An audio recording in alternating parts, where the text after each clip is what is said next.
سلام و درود فراوان خدمت شما کاربران عزیز. بنده محمد کاظمی هستم، مدرس نرم افزار روید آرشیتکچر.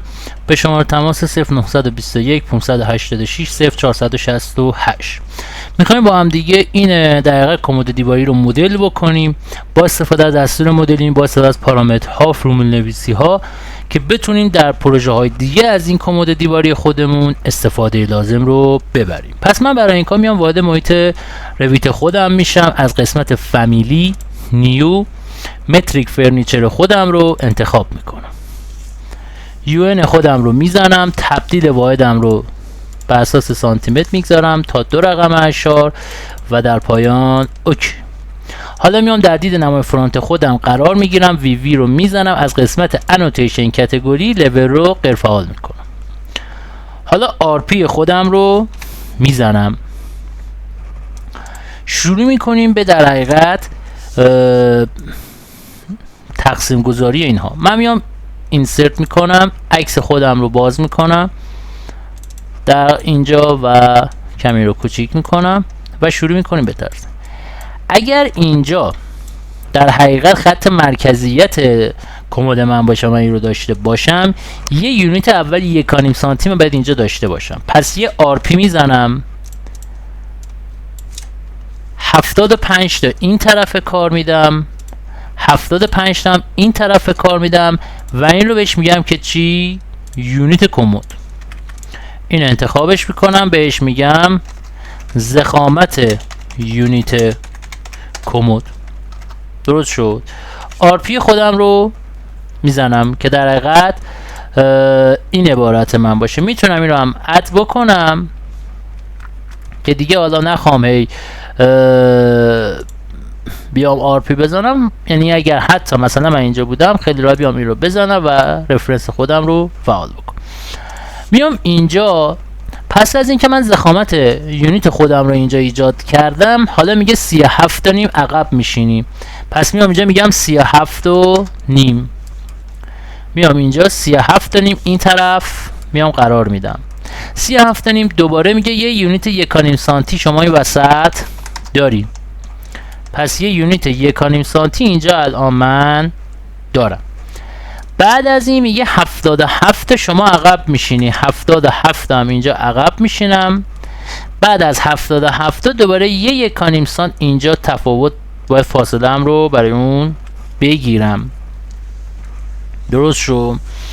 اما اینجا 1.5 دیگه نیست، اینجا 2 سانتی متره. پس میام اینجا این رو روی 2 سانتی متر در نظر میگیرم و این رو به این صورت میدم عقب. یعنی از اینجا تا اینجا الان 77 است، از اینجا تا اینجا الان 37 نیمه و اینجا 38 میرم عقب. یه 1.5 سانت مجدد برای اون در نظر میگیرم و 77 هم اینو چیکار میکنم؟ به سمت عقب انتقال میدم و 2 سانتی متر هم میشینم عقب. این هم اینجا برای اینه، یعنی الان از اینجا تا اینجا هم 38 تا، یه بار دیگه از اینجا تا اینجا 38 تا، یه ضخامت یونیت 1.5 هم اینجا دارم که بهش نسبت میدم الان ضخامت یونیت کمد و میام متن رو انتخاب میکنم، ادیت خودم رو میزنم، این رو حالت ترانسپرنت قرار میدم، این رو 1 میکنم، اینم 1 میکنم و از قسمت اینجا گپ المنت رو روی فیکس المنت میگذارم. درست شو. اینم از و حالا دوباره از این تا اینجا 77 دارم و از اینجا تا اینجا هم 2 سانتی متر این طرف هم چیه 2 سانتی متر هم اینجا دارم. پس من الان در حقیقت مدام این پایین رو الان برای خودم به این صورت مدل کردم که الان از اینجا تا اینجا 2 متر و 38 برای من داره ارتفاعم رو چکار میکنه، اسقاط میکنم، عرضم رو در نظر میگیره. یعنی از اینجا تا اینجا، یه بار دیگه میگم از اینجا تا این مرکزیت یعنی 38.75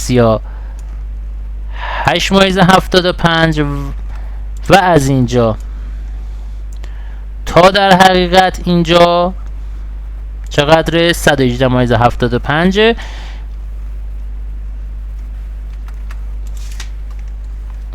که بتونه خیلی راحت الان این رو داشته باشه. خب اینجا میام میگم از این عبارت، چون وسط تا به اینجا 119 ممیز 25 118 ممیز 75 تا این شکل من به این صورت ایجاد بشه. حالا میگم RP خودم رو میزنم 14 سانتی متر. میگه شما باید ارتفاع بگیری و بیای به سمت بالا. پس 14 سانتی متر اینجا ارتفاعی من گرفته میشه، 14 سانتی متر اینجا که گرفته میشه 16 و نیم. الان از روی همین من باید به سمت بالا برم، اینجا 16 و نیم.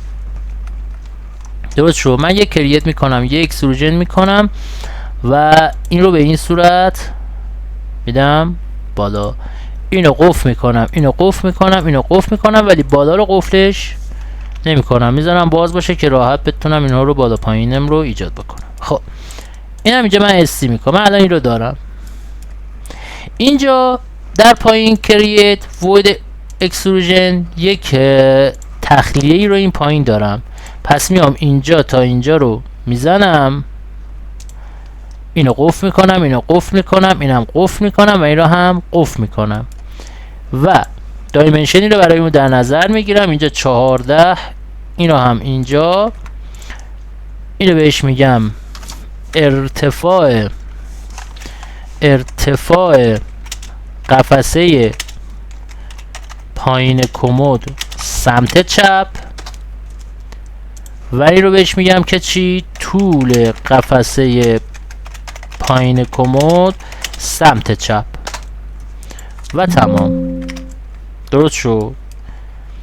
حالا یک چیزی که یادمون رفت این که 2 سانتی متر ما باید اینجا این رو بیایم به سمت بالا. ببین اینجا یه 1.5 سانتی اینجا من باید چیکار بکنم؟ در حقیقت کارم رو به سمت بالا انتقال بدم. پس یه 1.5 سانتی من اینجا برای این در نظر میگیرم و اینو میام اینجا برای این. حالا برای اینکه کارم به هم نریزه کل این اصلا پاک میکنم و یک بار دیگه اینجا بهش میگم از اینجا تا اینجا چقدر؟ 14 تا هم اینجا دارم و از این 14 تا به اینجا 16 و نیم برای اون در نظر میگیرم. درست شد. حالا کریت وید اکستروژن، میام میگم از اینجا تا به اینجا قفل قفل قفل قفل. حالا این برای این هم برای این 77 میشه سمت چپ من و این 14 هم میشه ارتفاع من و اون رو میبندم. درست شد. یه طرف رو ببین الان این طرف هم خالی میکنه. وید اکستروژن هم رو میزنم و این طرف هم همین کار رو برای اون در نظر میگیرم، قفلش میکنم قفلش میکنم قفل میکنم و این برای اینجا، این هم برای این. حالا این میشه ارتفاع قفسه پایین کمد سمت راست و این میشود طول قفسه کمد پایین سمت راست و تمام. درست شد. و از قسمت فامیلی تایپ خودم اینجا چک میکنم که اینا قشنگ زیر هم دیگه باشن. ضخامت را هم میدم بالا، ارتفاع قفسه پایین سمت راست سمت چپ، طول و طول. درست شد. حالا اینجا میام در نمای بالا سر خودم قرار میگیرم، یه RP میزنم، یکی اینجا یکی اینجا برای عمق کمد خودم، EQ از اینجا تا به اینجا و این رو بهش میگم عمق کمد.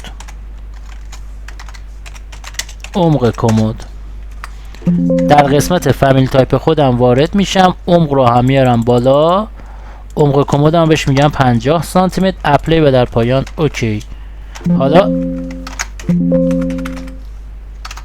الاین میکنم این لبه به روی این لبه قفل و حالا بررسی میکنم که اگر اومده مثلا گفتم عمق کمد من 30 سانتی متر، این هم باید چی بشه؟ تغییرات اون ایجاد بشه. عمق کمد 50 سانتی متر. حالا نوبت میرسه به اینها. درست شد. یه RP میزنم که در دید نمای رایت قرار بگیریم بهتره، میشه این کار انجام داد. RP میزنم 2 سانتی متر میام میشینم داخل، درست شد. و این رو میام عقب زدم اینجا، الاین میکنم، میگم الاین این لبه به روی این لبه قفل و این لبه هم به روی الاین این لبه هم به روی این لبه قفل و به روی این لبه هم رو قفل میکنم. این رو هم میام عقب، الاین اینجا رو هم به روی این به این صورت که میبینی قفل میکنم که اینجا 2 سانتی متر هم فاصلم رو میندازم. و الان تو محیط سه‌بعدی وقتی وارد بشم میبینم که اینجا این به این صورت الان هست. درست شد. 77 هم که اینجا دارم، 77 طول قفسه پایین سمت چپه، اینجا هم 14 ارتفاع قفسه پایین منه، اینجا هم سمت راست و از اینجا تا اینجا هم 14 سمت راست. درست شد. این هم اینجا میذارم. حالا یه مورد دیگه ای که دارم این که این وسط هم که 37 نیمه میگه 36 نیم باید بیای بالا. پس من یه RP میزنم 36 نیم ارتفاع منه تا اینجا، یعنی از اینجا تا اینجا 36 نیم. پس کریت میکنم void extrusion از اینجا تا اینجا 36 نیم به 37 نیم. اینو قفل میکنم، اینم قفل. یه بار دیگه برمیگردم کل اینو پاک میکنم از اینجا تا به اینجا.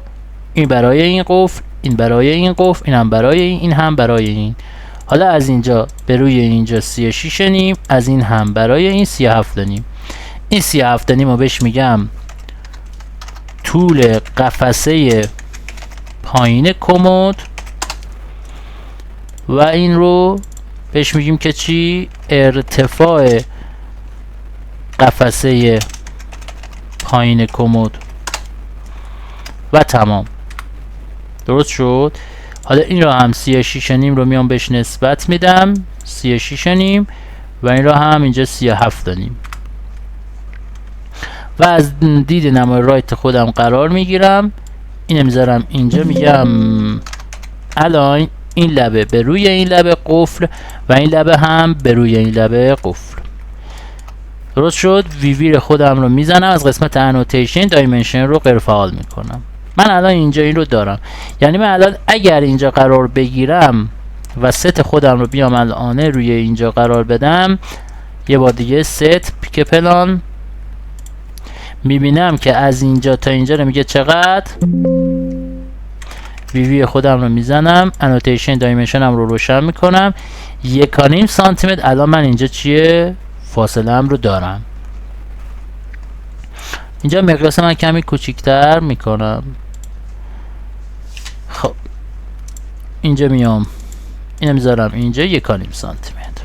درست شد که من 1.5 سانتی متر اینجا دارم. از اینجا تا اینجا رو هم 77 تا، از اینجا تا اینجا هم 14 تا، از اینجا تا اینجا رو هم دارم 37 نیم و از اینجا تا اینجا هم دارم به 36 نیم. درست شد. و بعد از اینجا تا اینم تا اینجا دارم 14 تا و اینم تا اینجا دارم چقدر؟ 77 تا. در دینم فرانت قرار میگیرم.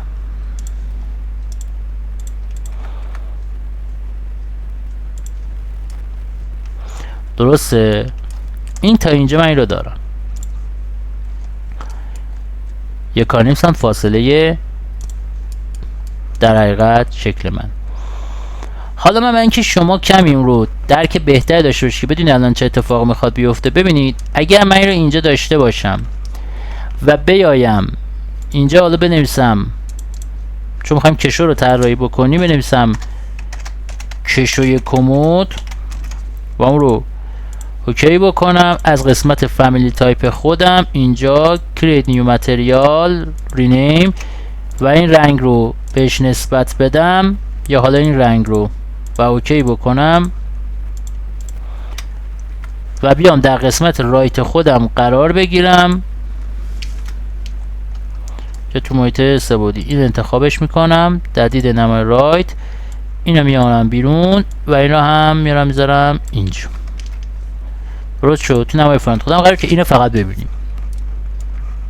این الان یونیت منه که 1.5 سانت فاصله بینی برای اون گرفته شد که الان من اینجا تا اینجا چقدر 1.5 سانت ضخامت یونیت من اینجا الان باید برای اون در نظر گرفته بشه که شده.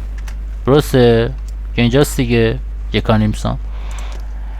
حالا توی این شکلی که اینجا هست من کمی شکل رو کوچیک‌تر میکنم که راحت‌تر ببینیم کار رو. میگه که از یونیتت که اینجا 70 فاصله گرفتی که ما هم گرفتیم 77 مون رو 72 باید عقب نشینی داشته باشم. خب اینجا چقدر؟ من میام اینجا یه 75 صدم این از این فاصله میگیرم و یه 75 تا از این ور میام داخل. درسته؟ یعنی چی؟ یعنی میام میگم آقا RP یه 75 تا من این طرف فاصله میگیرم بیاد داخل، یه 75 تا هم این طرف همو میگم بیاد داخل که چی؟ که از اینجا تا اینجای من بشه 75 و نیم. درسته؟ و 16 و نیم هم که خب ارتفاع منه. کرییت اکستروژن اینجا رو بهش میگم کشوی کمد و از روی سر اینجا دقیقا اینجایی که اومدیم فاصله مون رو گرفتیم میارم تا به روی سر اینجا اون رو قرار میدم، قفلش میکنم، قفل قفل و قفل. حالا اینجا بهش میگم از اینجا تا اینجا 16 از اینجا تا اینجا 16 و نیم و از اینم تا به روی این 75 و نیم. انتخاب اینو باز میکنم، اینجا میشه ارتفاع کشوی کمد و این رو بهش میگم طول کشوی کمد. درست شد؟ من رو میبندم. حالا میام در دید نمای رایت خودم قرار میگیرم، اینو میدم اینجا، بهش میگم الاین این لبه به روی این لبه قفل RP میکنم حدود یه حالا نیم سانت از سر این میدم جلوتر که بتونم کشوی خودم رو ببینم. درست شد؟ اینم از کشوی من که من الان در دید نمای فرانت که قرار بگیرم اینجا خیلی راحت این رو الان دارم که من الان در حقیقت از اینجا تا اینجا یونیت من 2.25 تا، از این طرفم هم تا اینجا 2.75 تا. حالا این به دو طرف هم باید یکی باشه، یعنی من اگر از اینجا تا اینجا یونیتم 2.25 م این طرفم تا اینجا باید 2.25 چی باشه؟ داشته باشمش. خب برای این کار من میام اینو پاک میکنم و یه بار دیگه اندازه‌ام رو میزنم که چی؟ از اینجا خب یه 75 تا گرفتیم دیگه، از اینجا تا اینجا من باید 2.25 باشه به با اون طرف بخونه.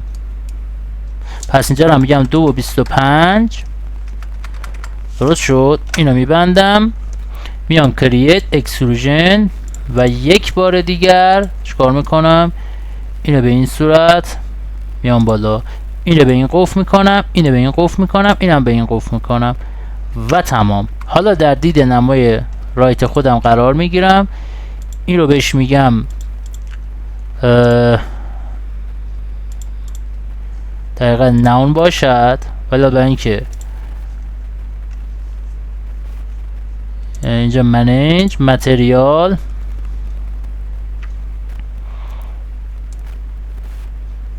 اینجا کرییت. خب میام حالا با مثلا یه دونه از اینها رو من اینجا برای اون یه دابلیکیت میگیرم از اون و این رو به مثلا اینو براش در نظر میگیرم، اپلی و در پایان اوکی. حالا اینجا کشوی کمد یک رو به اون نسبت میدم و کات خودم رو میزنم، میگم اینجا به روی این، به روی این به روی این هم به روی این، که این به این صورت الان چی باشه؟ کار من رو داشته باشه. در دید نمای رایت خودم هم که قرار میگیرم اینجا، الان من این رو دارم در دید نمای رایت هم قرار میگیرم، الاین خودم رو میزنم، میگم اینجا به روی این لبه قفل.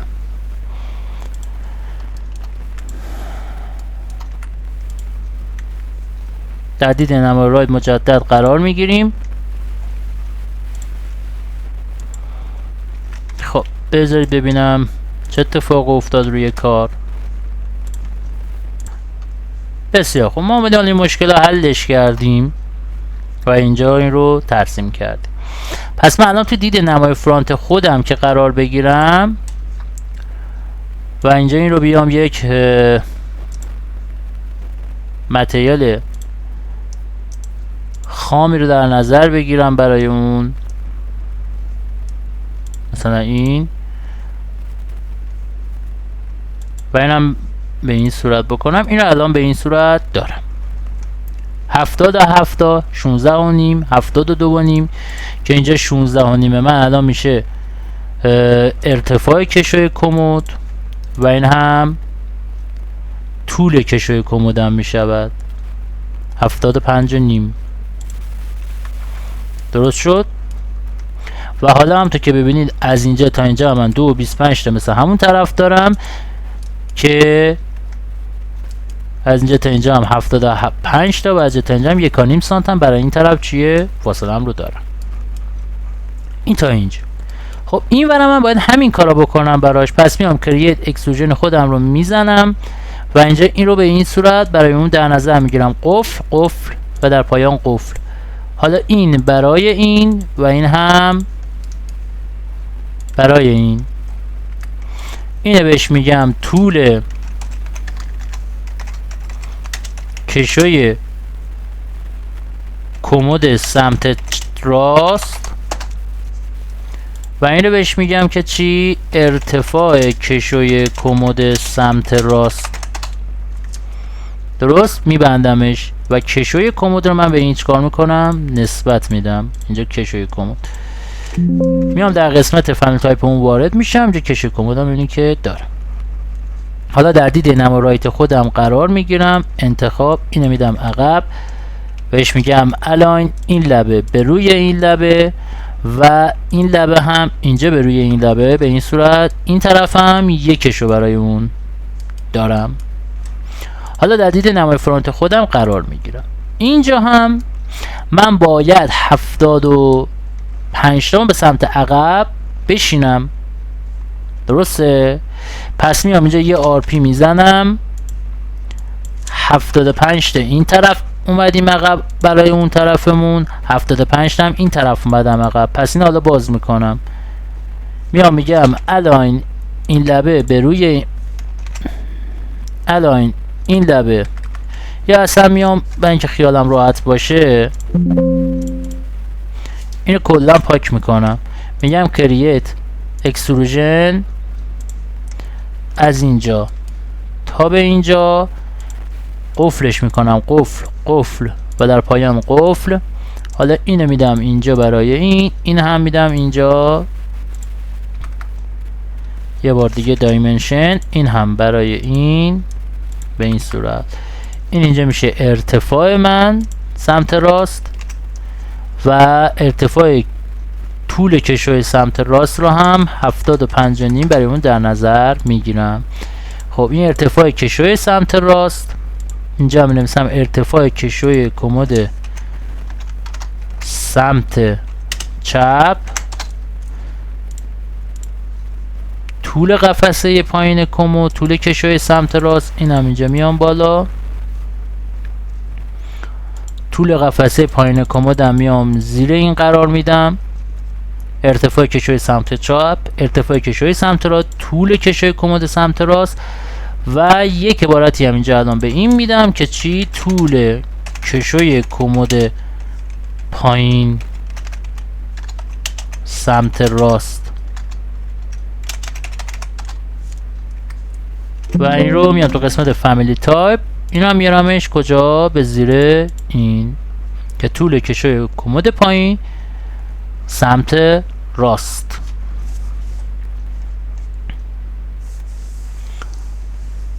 طول کشوی کمد، حالا اینجا طول کشوی کمد سمت راست اپلی. درست. طول خود کشوی کمدم هم که 75 نیمه. اینه میام بهش میگم که چی؟ طول کشوی کمد سمت اینجا، طول کشوی کمد سمت چپ. درست. این هم اینجا میاد بالا و ارتفاع کشوی کمد سمت چپمون هم که اینجا. پس اینجا یه ارتفاع کشوی کمد سمت چپ دارم، طول کشوی کمد سمت چپ رو میام به زیر این قرار میدم، ارتفاعش با دقیقاً طول اون. این هم اضافی پاک میکنم و اوکی. درست. طول کشوی کمد سمت راست، این هم طول کشوی کمد سمت چپ. اینو میبندم و اینجا ارتفاعی رو به این صورت برای این و این رو هم اینجا برای این در نظر میگیرم. این رو بهش میگم طول کشوی کمد سمت چپ، ارتفاع اینم این سمت راست، این هم اینجا سمت راست. درست شو. حالا میام در دید نما رایت خودم قرار میگیرم، اینو میدم اینجا. اینو بهش میگم که چی؟ کشوی کمد. الاین میکنم اینجا، بهش میگم الاین. این لبه به روی این لبه قفلش میکنم، این لبه رو میارم به روی این لبه و به این صورت رو قفل میکنم. اینجا هم این دو طرف هم رو دارم که اگر من بیام در حقیقت همین رو بیام اینجا برای این قرار بدم که یونیت من باشه، میبینم که از اینجا تا اینجا 75 تا، از اینجا تا اینجا 225 تا رو دارم. درسته؟ چون اینجا یونیت منه دیگه. اینم که اومدیم بالا. حالا بقیه کشوهامو ترسیم میکنم. من میام بین هر یک کشوی رو 1 سانتی متر فاصله میندازم. پس میام یه آرپی میزنم، 1 سانتی متر از کشوی خودم فاصله میگیرم و ارتفاع 16.5 رو مجدد برای اون در نظر میگیرم. درست شد. کریت میکنم، اکستروژن میکنم، میام مجدد میگم از اینجا تا به اینجا 16.5 به 75.5 قفل قفل قفل و این هم قفل. اینجا برای این و این هم برای این. اینجا میشه کشوی سمت چپ، این هم میشه طول کشوی سمت چپ. این هم بهش میگیم کشوی کمد. کریت اکستروژن اینجا 16.5 به 75.5. اینو به این قفل میکنم، این برای این، این برای این، هم برای این.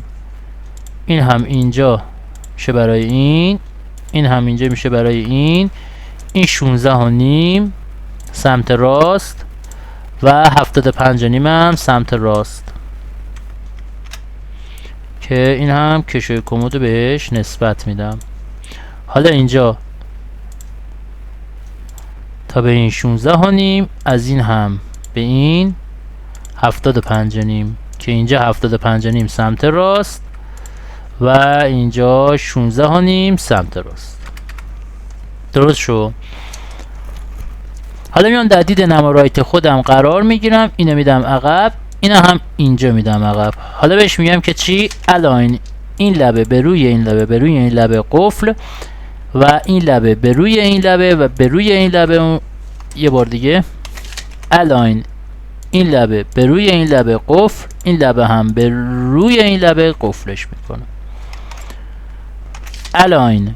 این لبه به روی این لبه قفل، این حالا کم میکشمش جلو. الاین. این لبه رو هم به روی این لبه قفل میکنم که من در دید فرونت خودم که بیام الان این دوتا رو دارم میبینم که اینجا رو هم میام برای این 16.5 و این هم از اینجا تا اینجا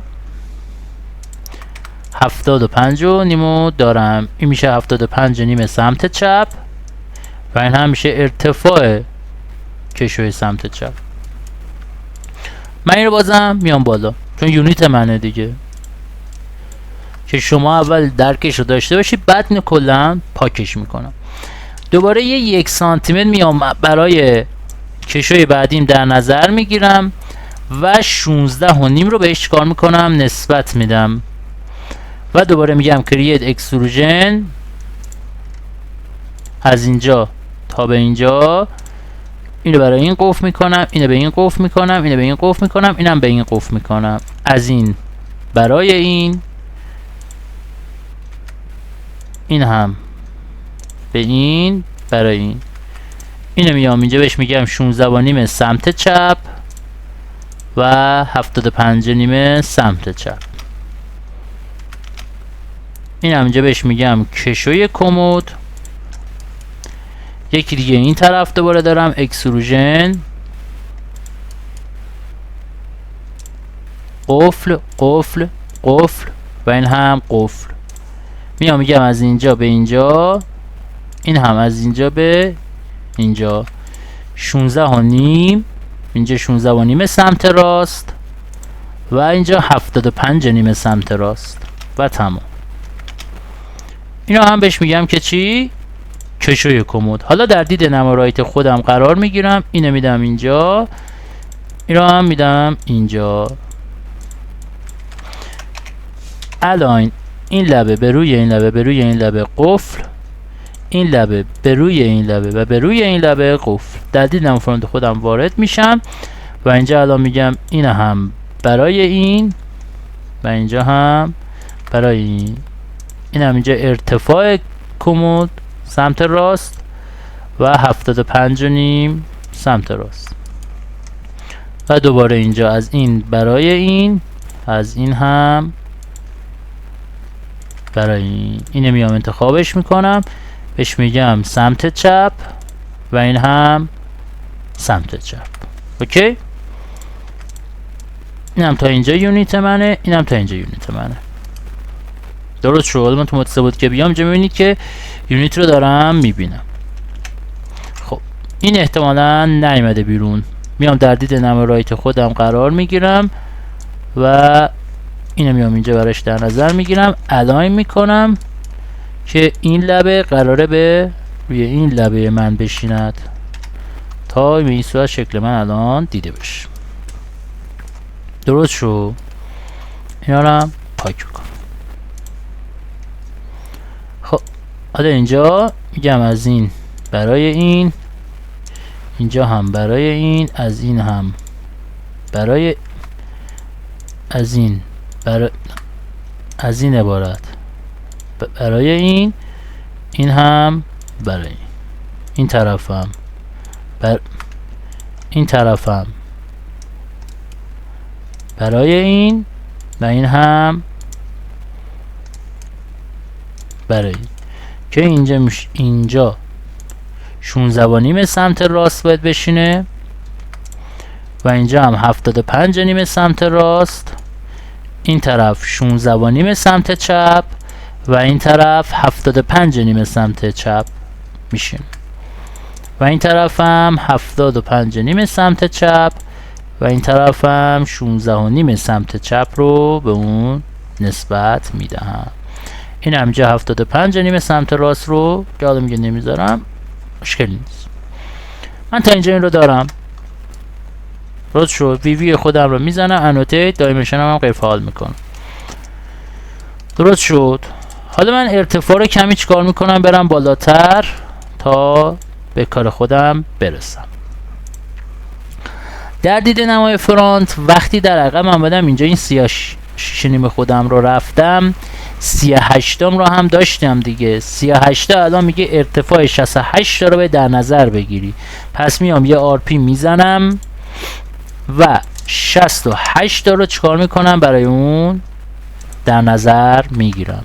حالا من برای اینکه در حقیقت این خط ها با هم دیگه قاطی نشه، این دو خط های کشو رو انتخاب میکنم، این خط و این خط، این خط هم با این خط انتخاب و این رو بهش میگم که چی؟ خط کمکی کشو انتخاب، اون هم از رنگ قرمز، اپلی و در پایان اوکی. که اینجا در حقیقت چی باشه؟ خط کشوی منه.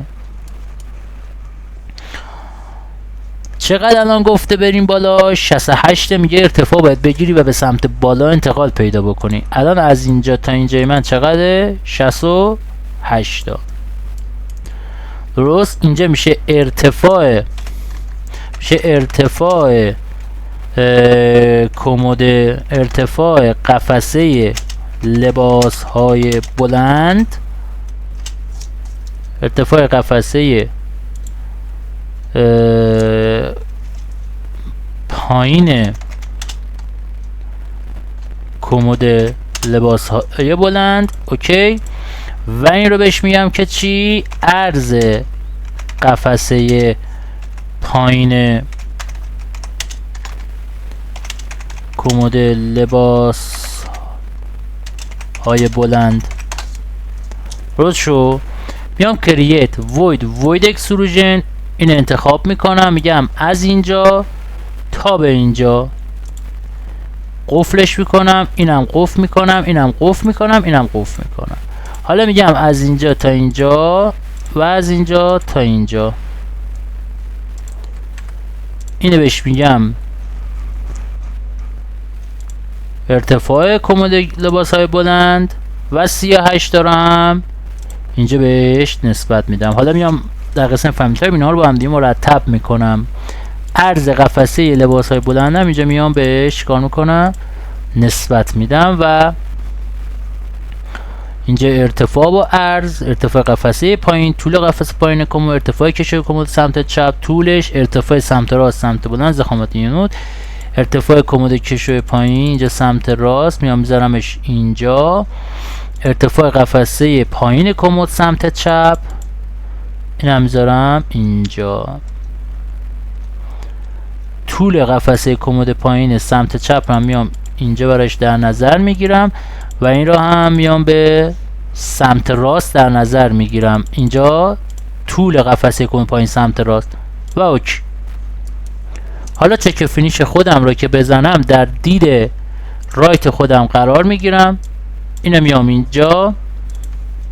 درست شد. پس حالا میام اینجا میگم الاین این لبه به روی این لبه قفل و اینجا هم میگم این لبه رو هم به روی این لبه قفل میکنم که اینجا خیلی راحت من الان این رو داشته باشم. اینجا هم که یونیت خودم رو دارم. حالا برای اینکه اینجا شما این یونیت رو هم ببینید میام این رو به روی این طرف قرار میدم، این هم به این صورت که تو دید نوفران شما این یونیت اینجا رو هم بتونید مشاهده بکنید. این هم از این. درست شو. پس این هم یونیت وسط من. حالا این یونیت که در حقیقت اینجا باشه که این تا بالاها خواهد رفت، میگه چقدر؟ میگه 37.5 که داری 134 تا باید ارتفاع بگیری. پس میام آرپی خودم رو میزنم و اینجا رو بهش میگم 134 تا ارتفاع باید بگیری. پس میام میگم از اینجا تا اینجا چقدر؟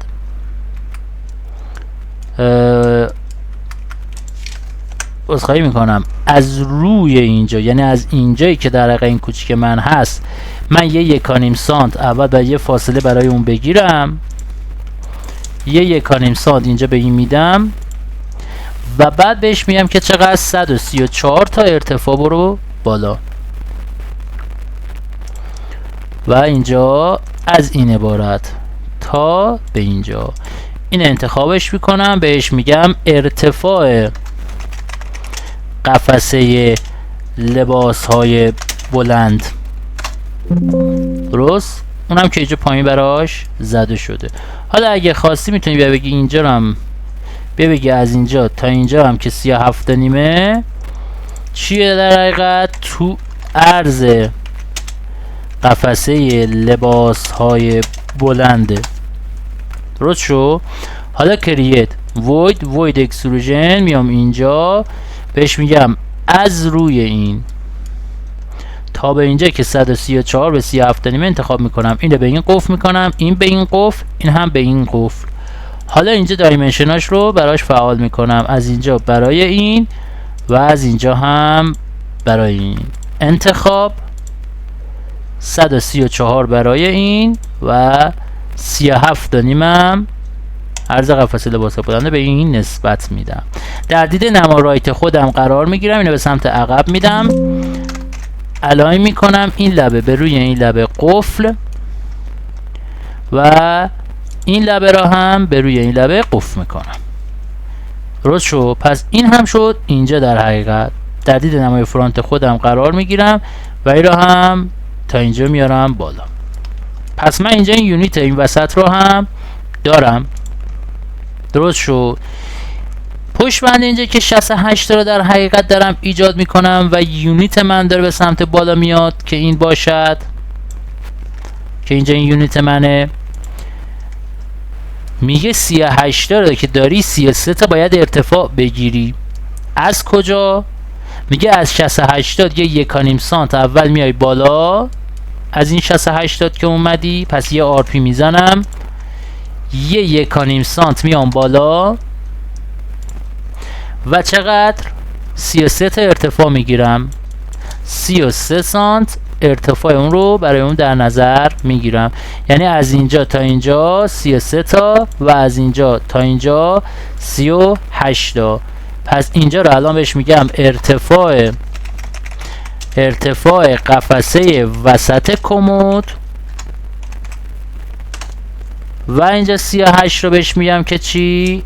عرض قفسه وسط کمد. اوکی؟ و کریت void extrusion اینجا بهش میگم که چی؟ میگم از اینجا تا اینجا 38 به 33. اینو قفل میکنم، اینو قفل میکنم، اینم قفل میکنم، اینم قفل میکنم. اینو میدم به روی این، اینو هم اینجا میدم به روی این. حالا اینجا انتخاب، اینو بهش میگم 33 ارتفاع قفسه وسط کمد و این رو هم از این تا به روی این. اینجا رو هم بهش میگم که چی؟ 38 عرض قفسه وسط، 38 عرض قفسه وسط کمد رو به این چکار کنم؟ نسبت میدهم.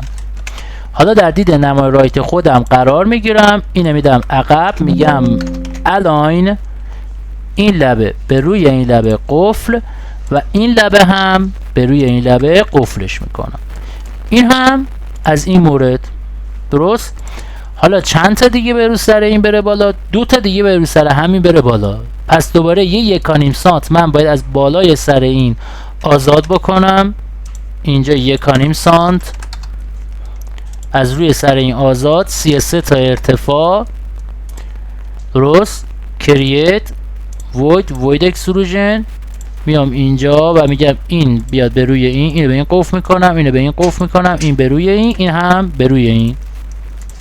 حالا میام دایمنشن اون رو هم میزنم، میام میگم از اینجا برای این، از اینجا هم برای این.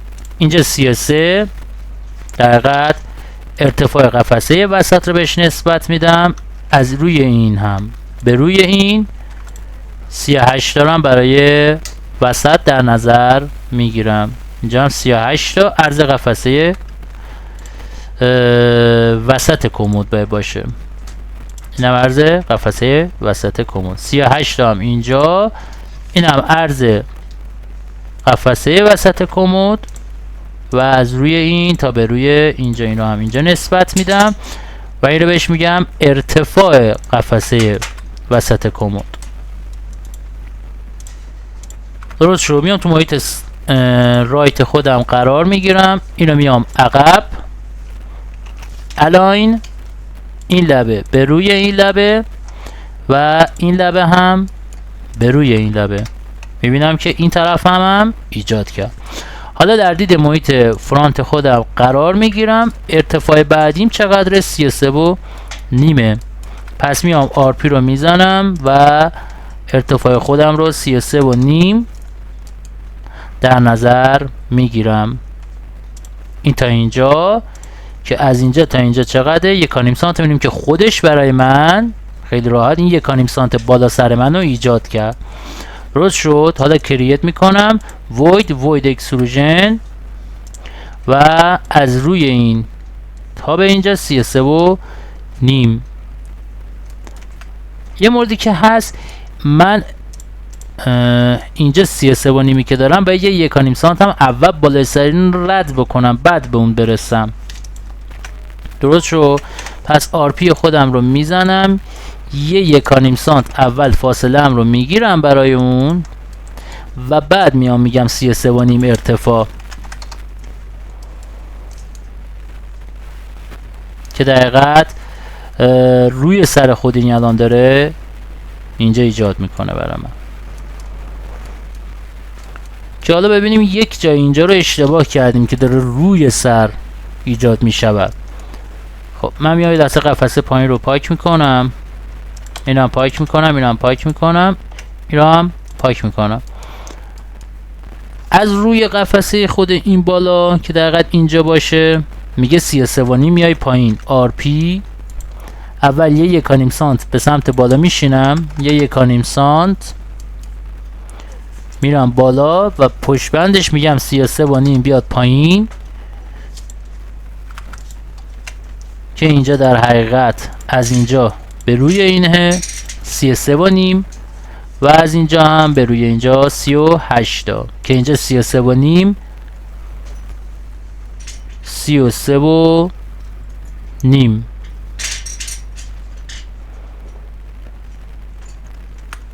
اینجا میام 38 عرض قفسه وسط کمد رو بهش نسبت میدم، 33 و نیمم ارتفاع قفسه وسط کموده که میگه موجوده. ارتفاع قفسه بیایم در قسمت فامیلی تایپ ببینیم کجا قرار داره. ارتفاع قفسه وسط کمد 33 و نیم.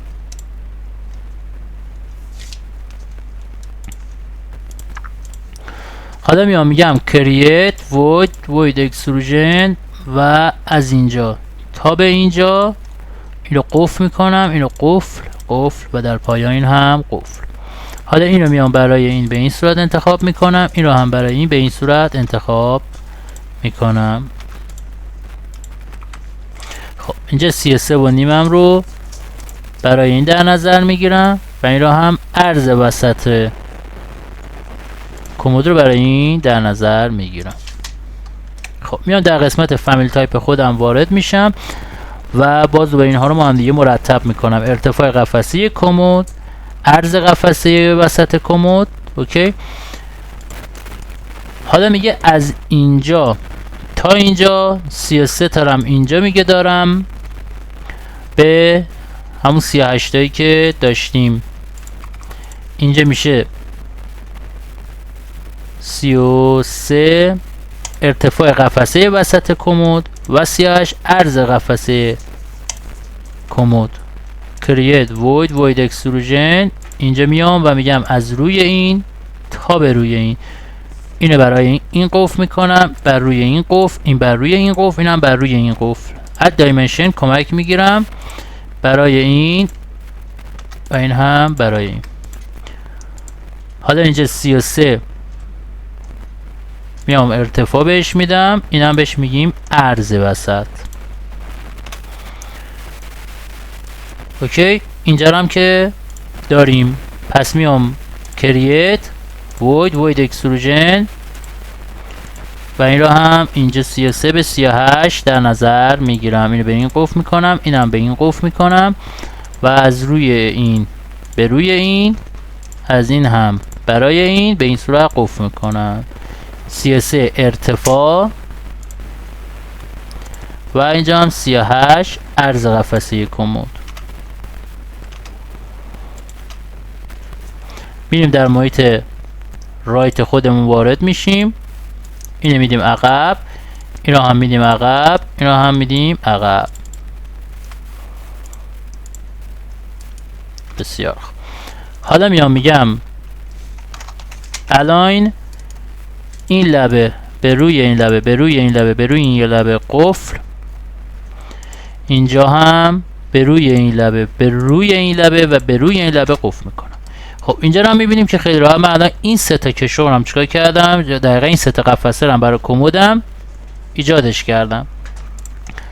چی دیگه دارم الان اینجا؟ میگه 50.5 باید عقب بشینی به 96.5 ارتفاع. درست؟ پس میام میگه 96.5 و 50.5. 50.5 میگه از کدوم؟ میگه از این یونیت وسط، یعنی از اینجایی که الان ترسیم کردم آرپی خودم رو میزنم 50.5 باید به سمت عقب بشینیم، یعنی در حقیقت از این مورد ببینید از خط دوم یونیت هم میشود، یعنی از اینجا تا اینجا 50.5 باید در نظر بگیریم برای اون. این هم میایم روبروی میگذاریم و 96.5 ارتفاع. آرپی خودم رو میزنم 96.5 ارتفاعم رو برای اون در نظر میگیرم که این 96.5 ارتفاع من از روی کفه، یعنی از 16.5 که تموم کردیم و پروفیل بالا سرش رو انداختیم، یعنی اینجا 16.5 تمام. اینجا میام چقدر اینجا 2.5 سانت اینجا الان ما داریم. خب اینجا الان خیلی ارتفاع زیاده. میام از برای اینجا یه 1 سانتی متر رو رد میکنم و از روی این 1 سانتم یه آرپی میزنم 96.5 ارتفاع میگیرم. دایمنشن خودم رو میزنم میگم از روی این تا به روی این 96.5.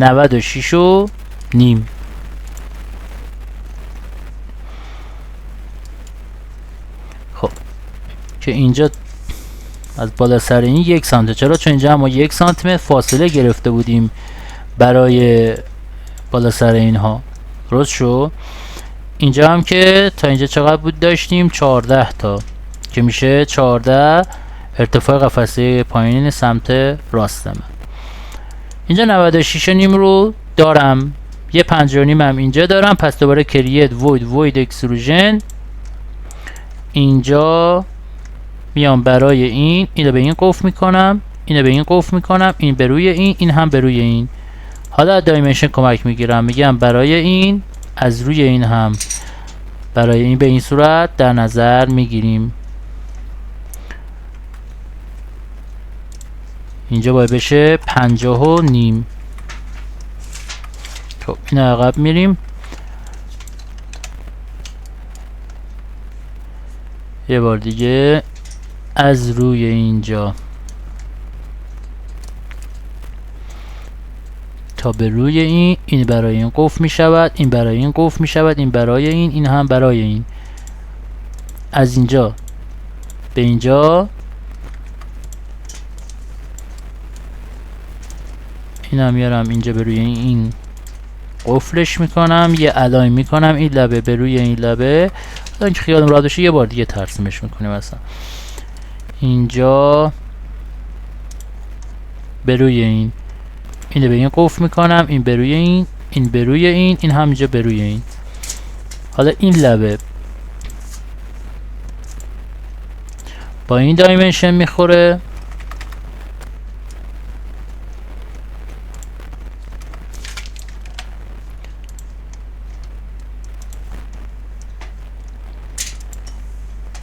قفل قفل قفل. این هم به روی این قفل میکنم، این لبه به روی این لبه دایمنشن، اینجا هم به روی این دایمنشن.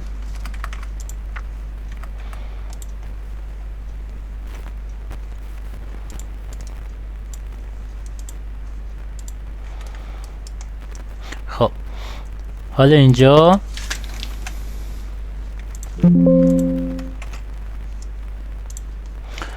بذارید یه بار دیگه اینجا create void extrusion از اینجا که در حقیقت 5.5 من داره میاد تا به اینجا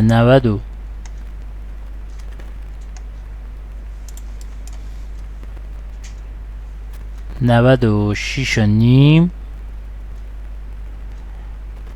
اینجا میایم 96.5 به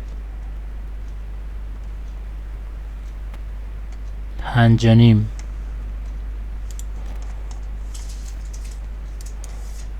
خب این به این طرف، این هم 96.5. این برای این قفل، این هم برای این قفل، این هم برای این قفل و این هم برای این. حالا از روی این تا به روی این 5.5، از این هم از اینجا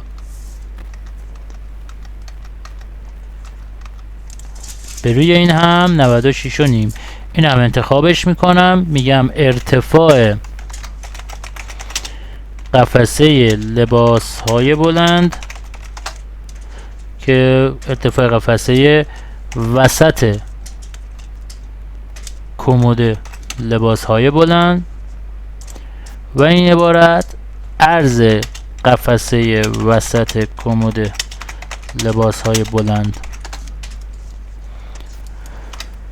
چک فینیش رو میزنم، از دید نمای رایت قرار میگیرم، اینو میدیم عقب، الاین میکنم، میگم این لبه به روی این لبه و این لبه هم به روی این لبه. تو دمو استفاده که قرار بگم اینجا این رو الان دارم میبینم که در حقیقت این شکل منه. من یه یونیت کناری هم اینجا الان باید ایجاد بکنم، پس میام میگم RP 25 سانتی متر بیاد عقب. از کجا 25 سانتی متر میگه بیاد عقب؟ از 2 سانتی متری که اینجا فاصلش رو دادیم، یعنی از اینجا 25 میام عقب. این انتخابش میکنم و بهش میگم خط کمکی قفسه کناری کمد. از نوع رنگ حالا صورتی و اون رو اوکی میکنم که اینجا الان من در حقیقت از اینجا تا اینجا 25 تام رو دارم میبینم که این 25 تا حالا دوباره از روی کفم 31 ارتفاع میگیرم، از روی در حقیقت اینجایی که یک پروفیلی الان اینجا ایجاد کرده. این یعنی من در حقیقت یک کریت میکنم، یک اکستروژن اینجا رو یک، حالا تا اینجا رو یک پروفیلی میرم برای شما، در دید نمای رایت قرار میگیرم، میام بیرون، این هم این طرف و این هم اینجا قرار میدم که شما این رو ببینید. اینجا الان اینه در حقیقت.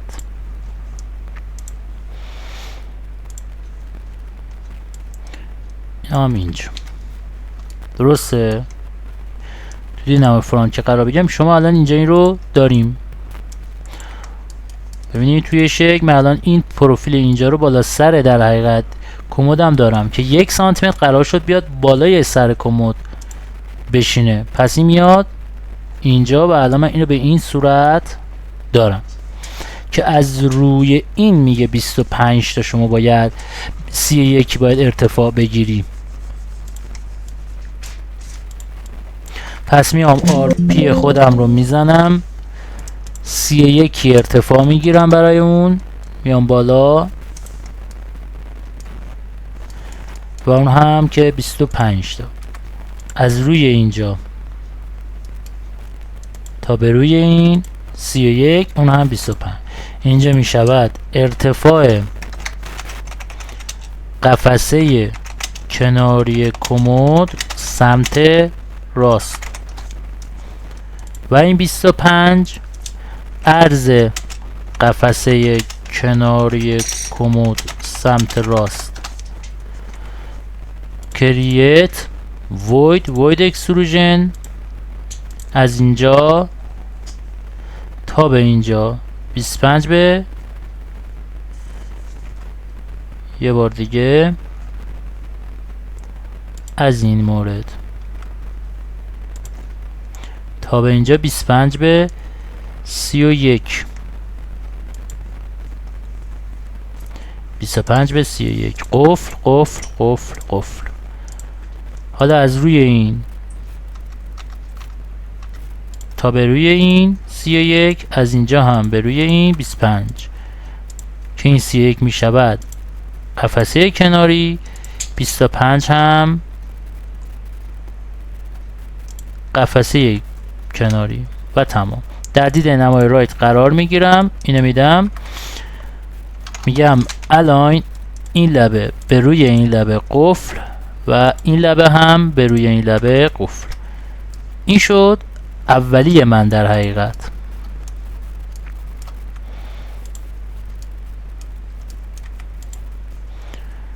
میام در دید نمای فرانت خودم قرار میگیرم تا ببینیم چیه.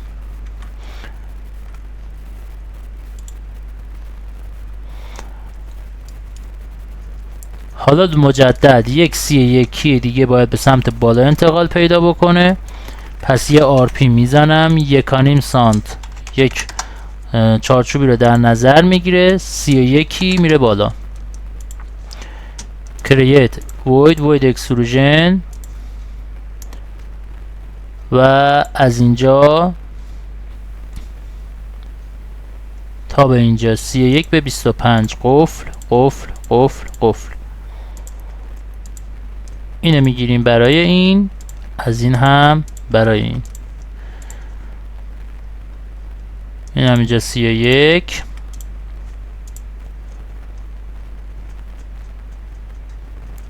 این هم برای و اینجا این هم برای این، این هم برای این. 31 این هم که حالا میگه از چون وجود داره دیگه نمیتونی این کار رو براش انجام بده. خب میام اینجا این رو زارم اینجا. حالا در دید نمای رایت خودم قرار میگیرم، اینو عقب میدم، میگم الاین این لبه به روی این لبه قفل، این لبه هم به روی این لبه قفل. این هم دومی من در حقیقت. درست شد. یکی دیگه دوباره باید بریم بالا، اون هم چقدر؟ 31. پس دوباره یه آرپی میکنم، 1.5 سانت میام بالا،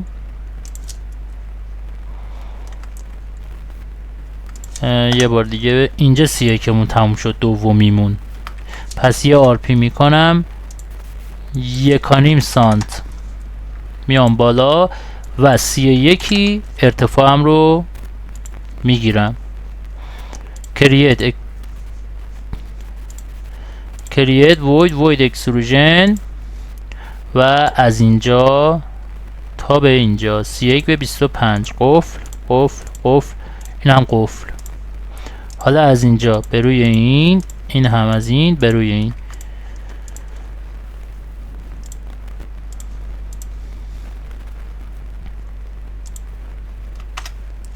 و تمام. حالا میام توی این محیط اینجا هم اینو میگم از اینجا به روی این 31، از اینجا هم به روی این 25. این هم بهش نسبت میدیم.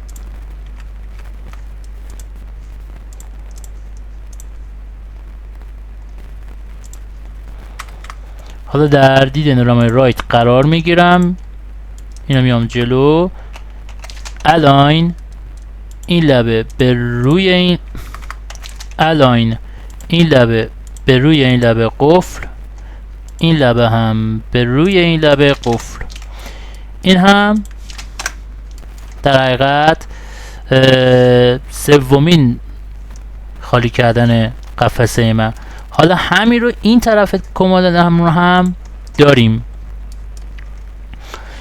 این طرف همین 134 تایی رو که اومدیم بالا، میگه 50.5 باید بیای عقب. پس یه آرپی میزنم، 50.5 میام پایین،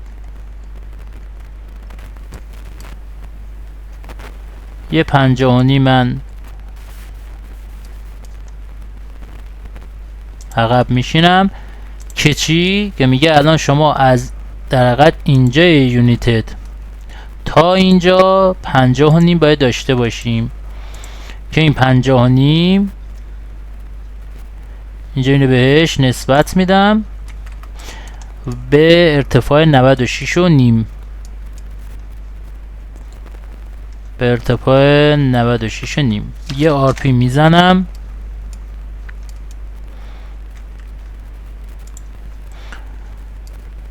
و اینجا 96.5 خودم رو اینجا کریت void exclusion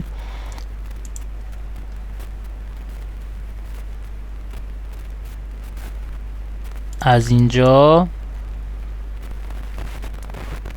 تا به اینجا 96.5 به 50.5 قفل و این هم قفل.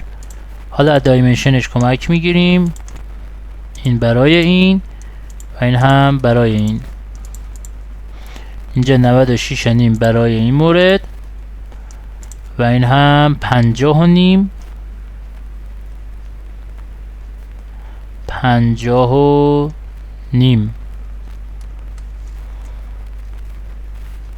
برای این مورد و تمام. در دید نمای رایت قرار میگیریم، میایم اینجا الاین این لبه به روی این لبه، این لبه هم اینجا به روی این لبه، تو محیط سه‌بعدی خودم قرار میگیرم. حالا اینجا اومدیم 5.5 رو اینم باید این طرف پیستش کنیم. پس میام تو دید نمای فرانت خودم قرار میگیرم و 25 تا میام عقب. پس میام RP خودم رو میزنم و اینجا 25 تا. در حقیقت از اینجا من به 25 تا به سمت عقب چی بشه؟ انتقال داده بشه. این 25 تا 25 از کجا؟ مثل همون طرف میگه از 2 سانت که فاصله گرفتی، یعنی که از اینجا که شما 1.5 سانت، حالا ما این طرف فاصله مون رو گرفتیم، ببین ما 1.5 سانت این طرف فاصله گرفتیم دیگه، میگه این 1.5 سانت که شما اینجا به 25 تا داشته باشی و 31 هم میگه باید بیای بالا. دوباره 31 از روی کف 1 سانت، یعنی از روی اینجا باید 31 رو ارتفاع بگیرم، از اینجا تا اینجا 31 create void exclusion. میام میگم از اینجا تا اینجا، از این عبارت 31 تا اینجا 25. این رو با این قفل میکنم، اینم با این قفل میکنم، اینم با این، اینم با این. حالا اینجا بهش میگم از این مورد تا به این مورد 31، از این مورد هم تا به این 25. حالا اینجا بهش میگم ارتفاع قفسه کمد کناری سمت چپ و این رو هم بهش میگم که چی؟ عرض قفسه کناری کمد سمت چپ. میام در قسمت فامیلی تایپ خودم وارد میشم و این رو درستش میکنم. ارتفاع قفسه کمد کناری سمت چپ و این هم عرض قفسه کناری. این عرض رو هم میام بالا، بازم میام بالا، به زیر این میذارم و این یکی هم دوباره میام بالا،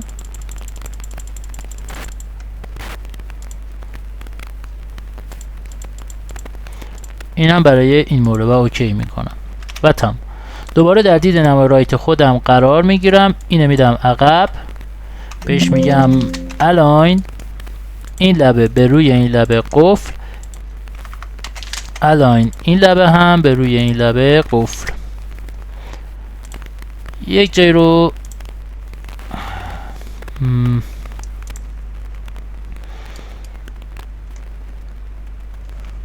خب یه جایی لحظه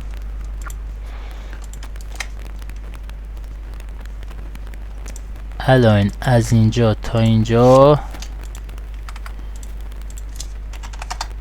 25 تا که در حقیقت من الان اینجا تا اینجا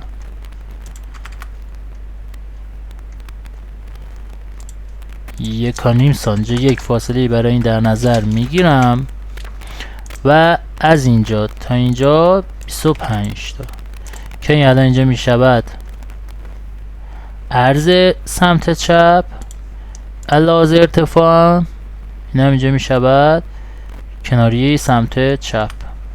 حالا کریت void اکسکلوژن از روی این تا به روی این، از اینجا تا به اینجا 31 به 25 قفل قفل قفل قفل. میام اینجا برای این رو در نظر میگیرم، این هم اینجا برای این 31 سمت چپ باید باشه، 31 سمت چپ، این هم 25 سمت چپ. دیده نمای رایت یا عقب الاین میکنم، این لبه به روی این لبه و الاین این لبه هم به روی این لبه. این از این روز شد. این هم دیگه پاک میکنم. یک و نیم سانت دوباره از بالا سر همین من به فاصله ام رو داشته باشم و شکل بعدیم رو ایجاد بکنم. یک و نیم سانت هم رو اینجا دارم و از روی سر همین 31 رو ارتفاع به 25 تا. پس اینجا رو میام بهش میگم 25 سمت چپ و اینجا رو هم بهش میگم ارتفاع سمت چپ. اوکی، create void exclusion. حالا میگم از اینجا تا به اینجا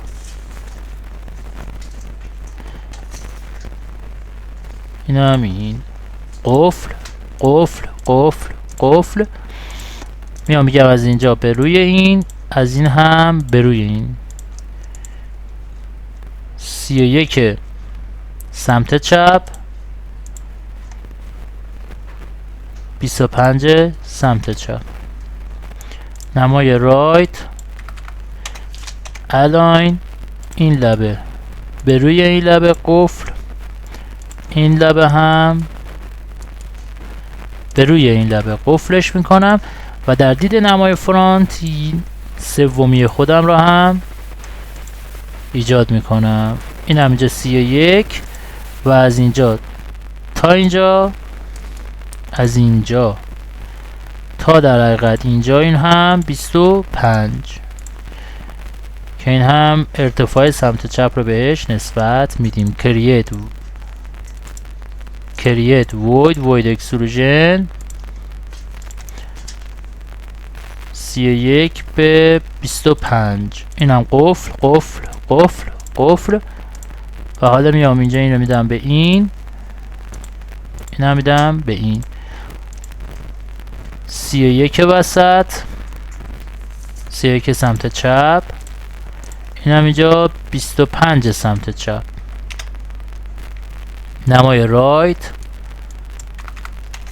الاین از روی اینجا به روی اینجا و از روی این به روی این دارم. اینجا هم این ستا رو عین همین طرف دارم.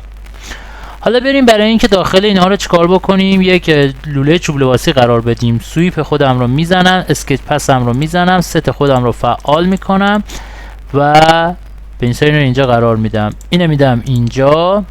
چک فینیش، دید نمای رایت، ادیت پروفایل، 1 سانتی متر برای قطر اون در نظر میگیرم و حدود 10 سانتی متر یه بار دیگه از اینجا تا اینجا اون رو روی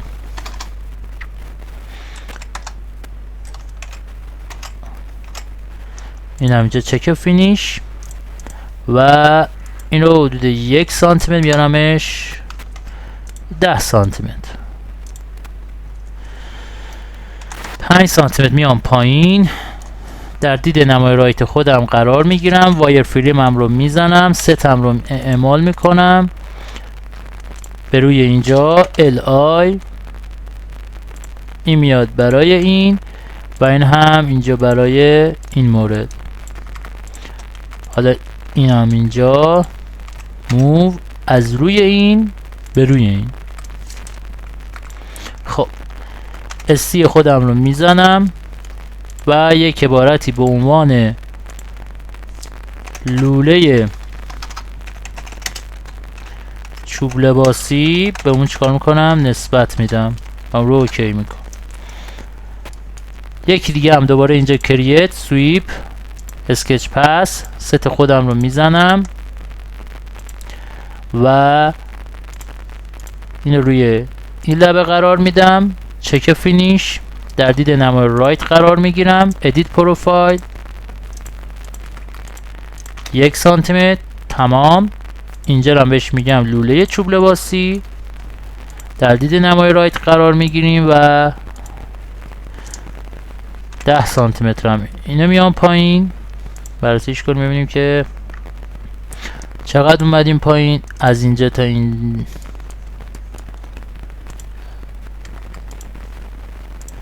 از روی این تا به روی این 4 سانتی متر.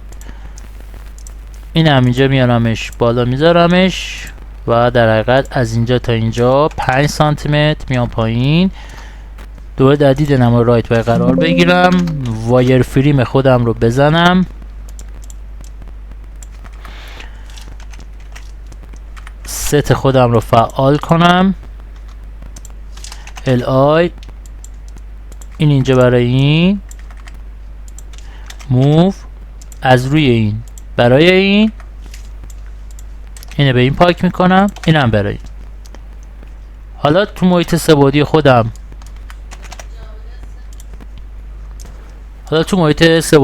قرار گرفتم، ببینم که اینجا هم این رو دارم، این خط رو هم دیگه پاک میکنم، احتیاجیش ندارم. درست شد؟ پس این هم از این. یکی دیگه هم اینجا دارم، دوباره در دید نمای سه‌بعدی خودم قرار میگیرم، کریت سویپ اسکچ پس خودم رو میزنم، ستم رو میزنم و اینو میذارم اینجا و اینو هم اینجا انتخابش میکنم، در دید نمای رایت ادیت پروفایل، اینم یک. درست شو؟ اینم فرانت و اینجا چقدر میزنم؟ 5 سانتی متر هم اینجا برای اون در نظر میگیرم و این دوتا با هم دیگه لوله چوب لباس رو بهش نسبت میدم، در دید نمای رایت قرار میگیرم، وایر فریمم رو میزنم، LI رو یه بار دیگه ستم رو فعال میکنم، توی این جهت قرارش میدم، LI خودم رو میزنم، اینو میذارم اینجا، اینو هم میذارم اینجا، تریم این به روی این و از روی این مرکز به روی این مرکز رو قرار میدم. خب اینم اینجا دارم. درست شو؟ حالا توی محیط فرانت خودم وارد میشم. چی دارم دیگه اینجا؟ وقتی اینجا کارم تموم شد میگه 34.5 میری بالا. از کجا 34.5 من میرم بالا؟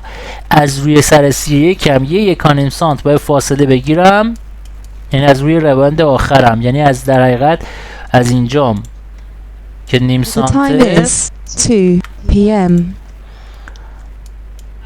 من باید الان اینجا چقدر فاصله مون بگیرم؟ من الان باید 34.5 به سمت 1.5 سانت فاصله بگیرم از روی سر. پس میام اینو پاک میکنم، یه در حقیقت اینجا از روی این تا به روی این نیم سانت. خب اینجا یه جایی رو اشتباه رفتیم که این اتفاق افتاده، این رو من پاک میکنم.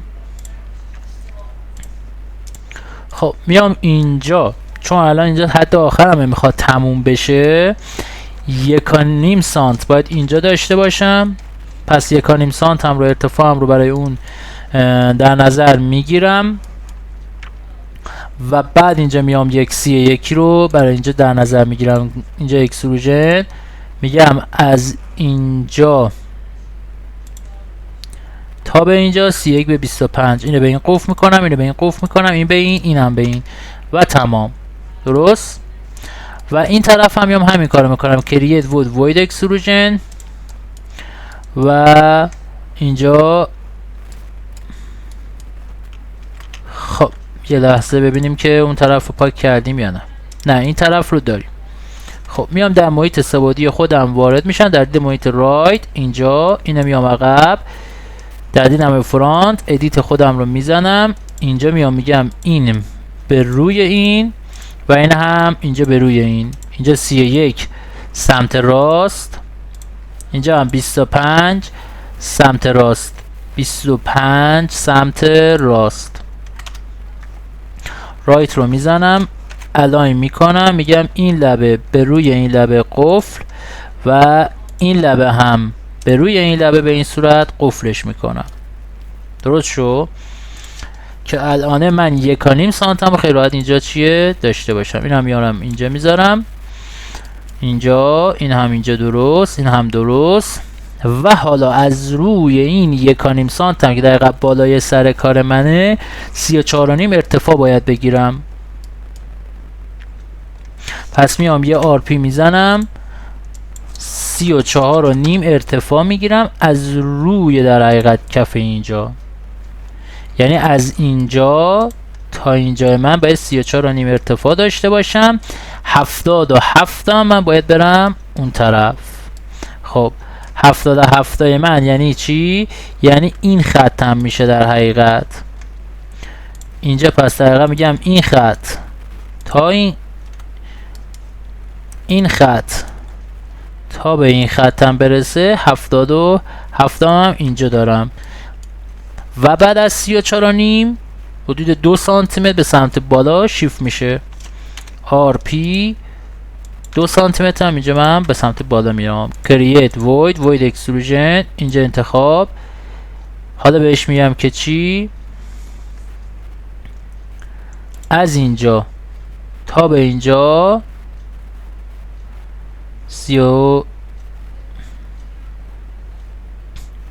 تا به اینجا برسیم به 34.5. اینجا از روی اینجا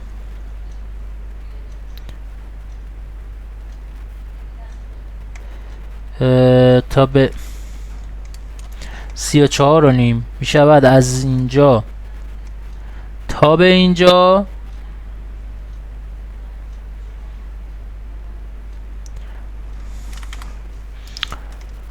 بیایم یه بار دیگه ببینیمش. 34.5 یعنی در حقیقت از اینجا تا اینجا 34.5 به 77. اینو قفل میکنم، اینو قفل میکنم، اینم قفل میکنم، اینم قفل میکنم. حالا میام اینجا بهش میگم از اینجا تا اینجا 77 تا، از اینجا تا اینجا هم 34.5 ارتفاع. اینجا میشود ارتفاع قفسه کمد بالا و این هم اینجا میشود طول قفسه کمد بالا.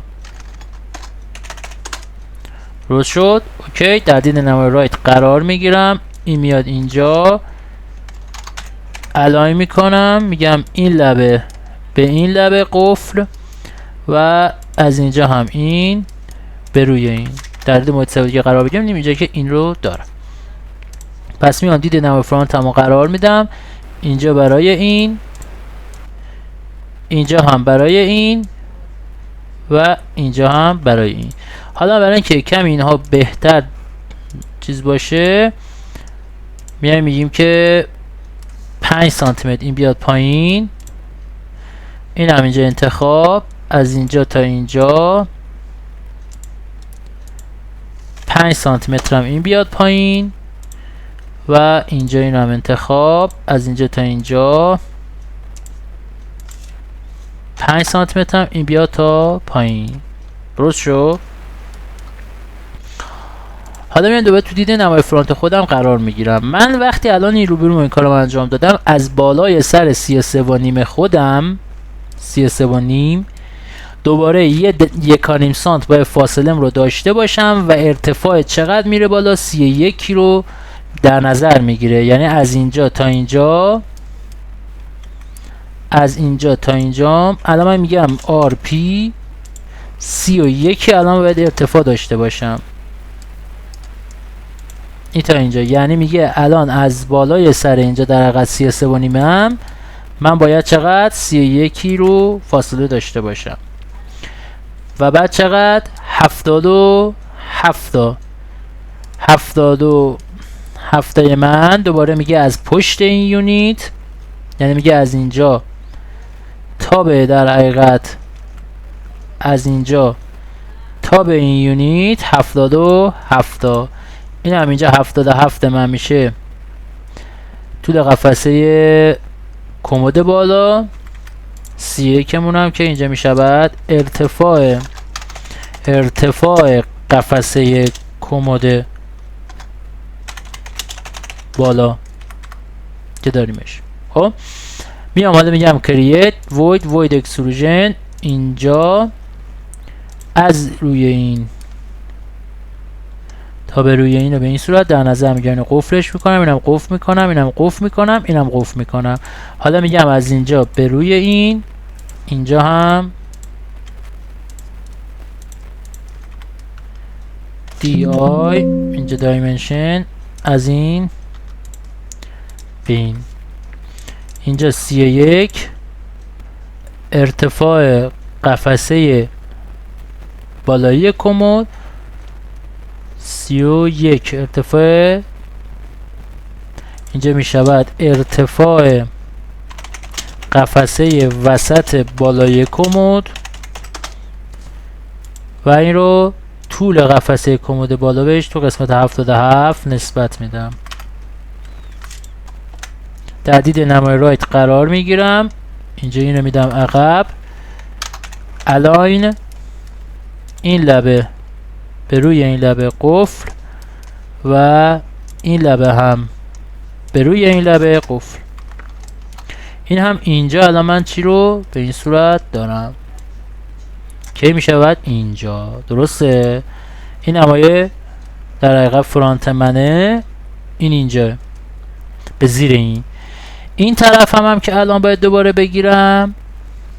این طرف هم دوباره میگه از اینجا تا اینجا 77 که این 77 میشه طول قفسه کمد و از اینجا تا اینجا هم، از اینجا تا اینجا هم که چقدر میگه؟ میگه 34 و نیم هم باید این طرف رو ما داشته باشی. 34 و نیم از روی سر اینجا تا روی سر اینجا هم میگه 34 و نیم باید داشته باشی. create void extrusion. این هم میام بهش میگم از اینجا، این هم میام بهش میگم از اینجا تا اینجا. این هم قفل قفل قفل و این هم قفل. اینه برای این هم برای این. حالا اینجا 34 و نیم، 34 و نیم ارتفاع قفسه کمد بالا و این هم طول قفسه کمد بالا.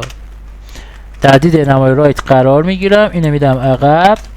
الاین میکنم این لبه به روی این لبه و این لبه هم به روی این لبه. بعد میام تو محیط سه‌بعدی خودم و میبینم که اینجا این رو هم دارم.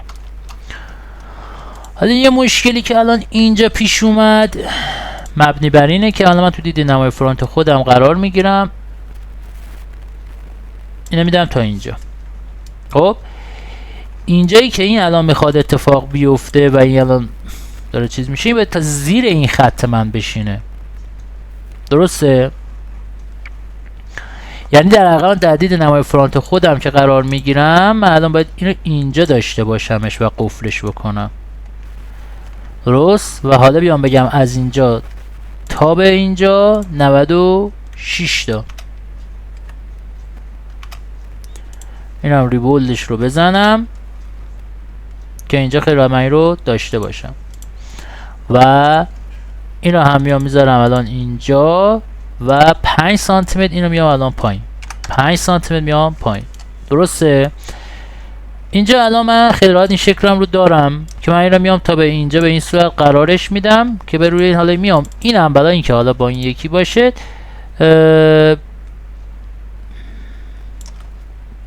یه دونه خط اینجا میزنم، یه تیری میکنم، میگم این برای این و این رو تمام میکنم.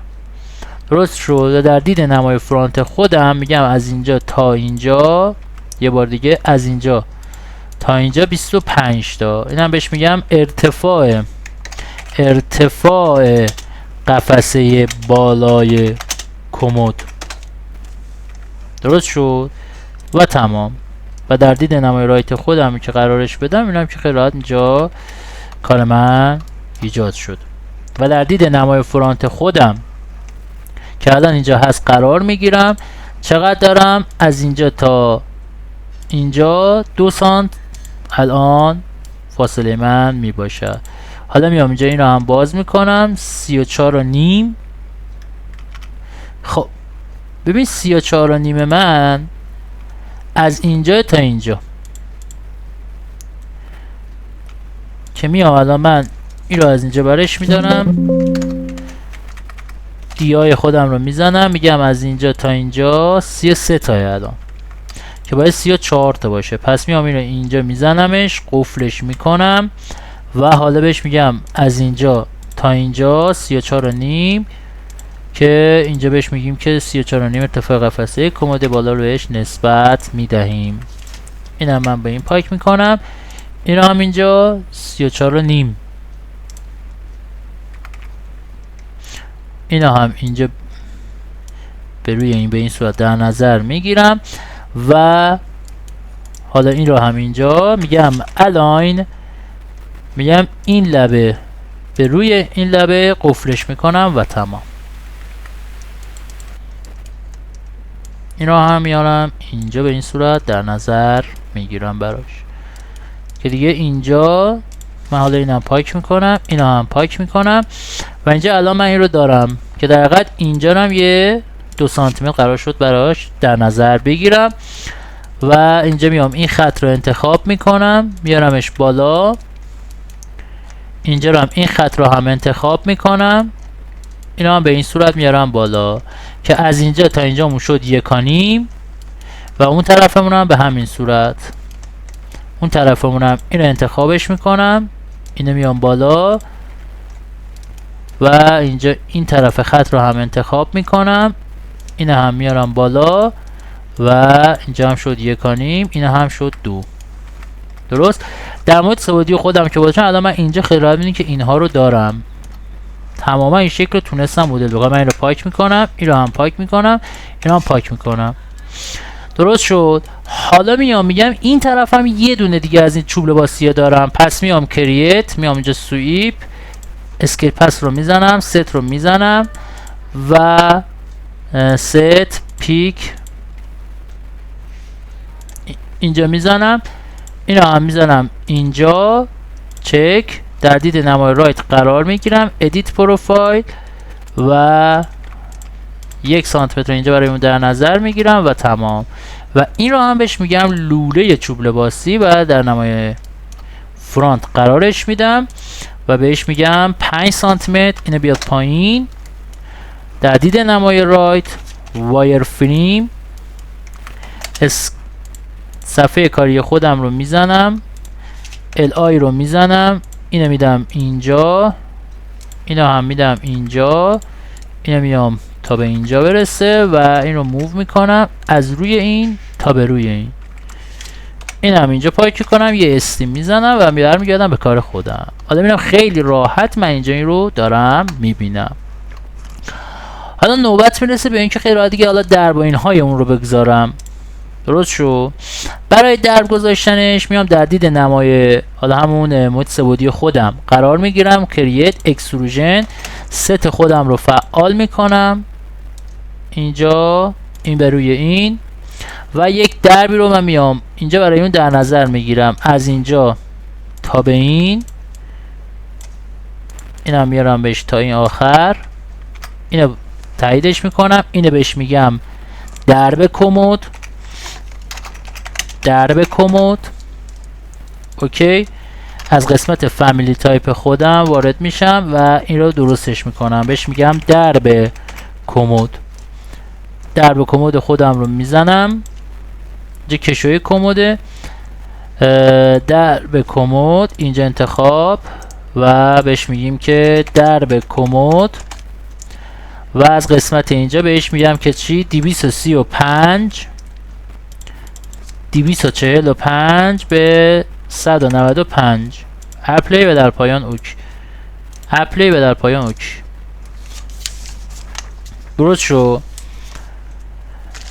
حالا یا بذارید بیام یه در حقیقت یک کد رنگ دیگه ای رو برای اون تعریف بکنم. یا در قسمت منیج متریال درب کمد بهش میگم که چی 255 و در پایان 210 اپلی و در پایان اوکی. من این رو داشته باشم. یه در اینجا دارم برای درب کمدم، یه ضخامت رو اینجا باید در قسمت محیط سه‌بعدی برای اون ایجاد کنم. پس یک RP میزنم و حتی RP احتیاج نداره چون اینجا یه بار ایجادش کردیم. در حقیقت اینجا الان اینجا تا اینجا نیم سانت برای درم هست، ولی من ضخامت درم رو میخوام اینجا RP بزنم، بگم ضخامت در بگم حدود 1.5 سانت یا حدود 2 سانت میخوام ضخامت در در نظر بگیرم، یا همون 1.5 سانت خودم.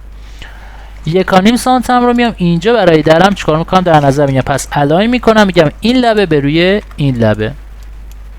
درست شد. این خط رو هم اینجا انتخاب میکنم و بهش میگم خط کمکی درب به کمد و اینجا این رو بهش میگم رنگ من این رنگی باشد و اوکی میکنم. درست شد. حالا میام توی بعدیش اینجا هم یه استی میزنم، میام توی درب بعدیم دوباره تو محیط سه‌بعدی خودم قرار میگیرم، کریت میکنم، اکستروژن میکنم، صفحه کارمو میبینم درسته و یک دری رو به این صورت قرار میدم. این هم میارم تا اینجا و این هم درب کمد رو بهش نسبت میدم. درست شد.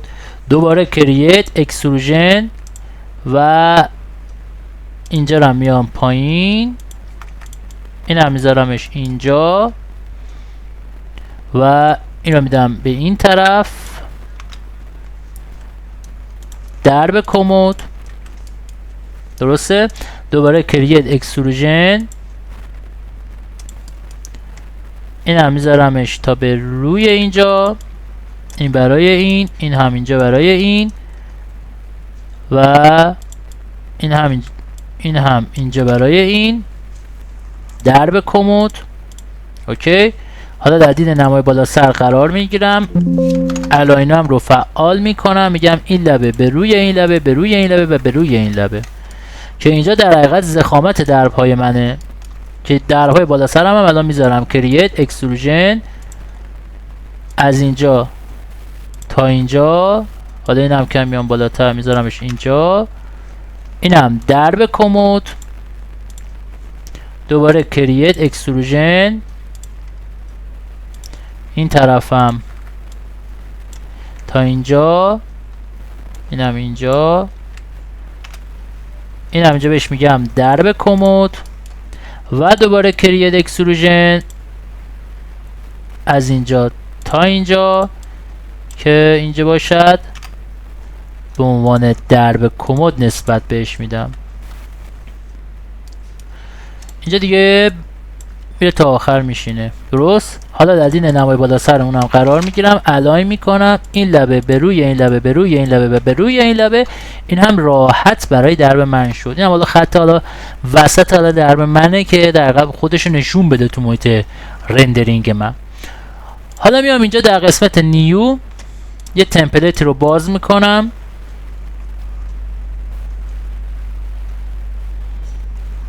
یه دیوار به حالا طول 11 متر میکشم یا حالا به طول 5 متر، یک کف هم اینجا برای اون ترسیم میکنم و در حقیقت از محیط سه‌بعدی این رو لود میکنم توی پروژکت خودم. حالا اگه اینم بذارمش رو حالت فاین با تمامی جزئیات دیده شود و اینم رو حالت شید باشد، بیام تو اینجا و این هم فاین باشد، این هم بذارم رو حالت شید. خیلی راحت من الان این رو دارم میبینم. درست شد؟ حالا ما میتونیم بیام در پایین کمد خودم برای اینکه یک قرنیزی رو داشته باشم در دید نمای فرانت خودم وارد میشم. اینجا که پایین کمد منه بیام یک قرنیزی رو اینجا برای اون در نظر بگیرم. بیام یه آرپی بزنم و حدود 5 سانتی متر یک قرنیز رو، حالا 5 هم نه، بیام یه 2 سانتی متر قرنیز اینجا برای اون در نظر بگیرم. درست؟ کریت کنم اکستروژن و اینو داشته باشم تا به آخر کار. اینو قفل بکنم. یه بار دیگه میام اینجا بهش میگم از اینجا تا به اینجا بیاد برسه، اینو به این قفل میکنم، این به روی این، این به روی این و این هم اینجا تماما همه رو قفلش میکنم. و اینجا از اینجا تا اینجا 2 ارتفاع قرنیز پای دیوار، ارتفاع قرنیز پای دیوار و از اینجا هم تا اینجا طول قرنیز پای دیوار. درست شد و تمام. حالا میام اینجا اینم انتخابش میکنم و بهش میگم که چی؟ قرنیز پای دیوار. اوکی میکنم. در قسمت فامیلی تایپ اون وارد میشم، قرنیز پای دیوار رو میزنم، کریت نیو متریالم رو میزنم اینجا، این قرنیز پای دیوار و این رو هم بهش میگم متریال های کمد دیواری. کمد دیواری، متریال کمد دیوار. اینو دارم اون نسبت بدم. درب کمد را هم به متریال کمد دیوار نسبت بدم، کیشه کمد هم به متریال کمد دیوار نسبت میدم. اینا هم دیلیت میکنم. خب در قرنیز پای دیوار میام مثلا میگم قرنیزم رو هم این رنگی رو براش نسبت بدم، اپلی به در پایان اوکی. و حالا میام اون رو لود میکنم در محیط پروژکت خودم. درست شد. حالا من یه قرنیز رو اینجا دارم، حالا قبلش باید در محیط سه‌بعدی اون در نمای رایت اول بیام در نمای فرانت این انتخابش کنم. توی محیط رایت این میاد اینجا و این هم اینجا. یه الاین میکنم، میگم الاین این لبه به روی این لبه قفل و این لبه هم به روی این لبه اون رو قفل میکنم که اینجا در حقیقت ضخامتش چقدر باشه؟ نیم سانت بدم، حالا ضخامت این قرنیز پای کمد من باشه که در حقیقت اینجا اون رو دارم میبینم که میتونم اینجا الان بیام در قسمت اینجا ارتفاع قرنیز پای دیوار 2 سانتی متر بگم 5 سانتی متر که اینجا به سمت پایین انتقال داده بشه. و خب اینجا هم که درسته. و حالا این رو لود میکنم در محیط پروژکت خودم. حالا میام تو محیط سه‌بعدی اون و اینجا ارتفاعم رو، ارتفاع کفم رو الان اینجا میگم 15 اوکی و در پایان اوکی.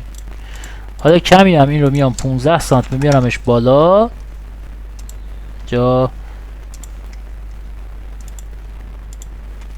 اینجا که من الان خیلی راحت این قرنیز رو دارم.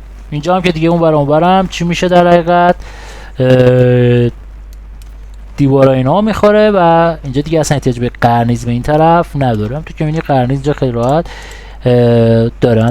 من اگه بیام اینجا و بگم ارتفاع قرنیز پای دیوارم رو بکن 5 سانتی متر، 5 سانتی متر ارتفاع قرنیزم رو در نظر میگیره. پس اینجا میام تا قسمت فامیلی ارتفاع قرنیز پای دیوار رو 5 سانتی متر براش در نظر گرفتم.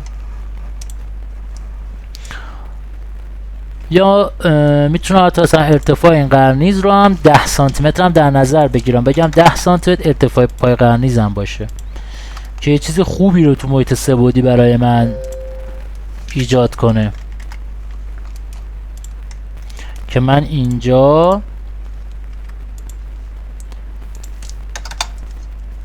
بیام و بهش بگم 10 سانتی متر، شما میای بالا، حالا 10 اینجا انتخابش میکنم، ارتفاع قرنیز 10 سانتی متر، اینجا ارتفاع قرنیز 10 سانتی متر. اوکی، خیلی راحت من الان این کمدم رو اینجا دارم و اگرم به این اسکیپ بیام بگم این اسکیپ از کار من رندرم رو بگیر، خیلی راحت الان میبینم که کار من رو داره برای من تو محیط رندر درب‌ها متریال هایی که دادم نشون میده. حالا دیگه بعدا میتونید شما بیاید به درب‌هاتون تکسچر بدهید، به خود بافت کموتتون تکسچر بدید. ببینید من الان این رو خیلی راحت دارم. الان من میتونم بیام به این درهای خودم بعدا تکسچر بدهم، رنگ بدهم، حالا هر آنچه که خواستم میتونم خیلی راحت برای اون ایجاد کنم. یا ممکن شما اگه خواستید میتونید در رو باز کنید ببندید که باز و بسته کردن در رو قبلا توضیحش رو دادیم. امیدوارم این آموزش برای شما عزیزان مفید واقع شده باشد. تا یک آموزش دیگر و یک روز دیگر سبز و پایدار باشید.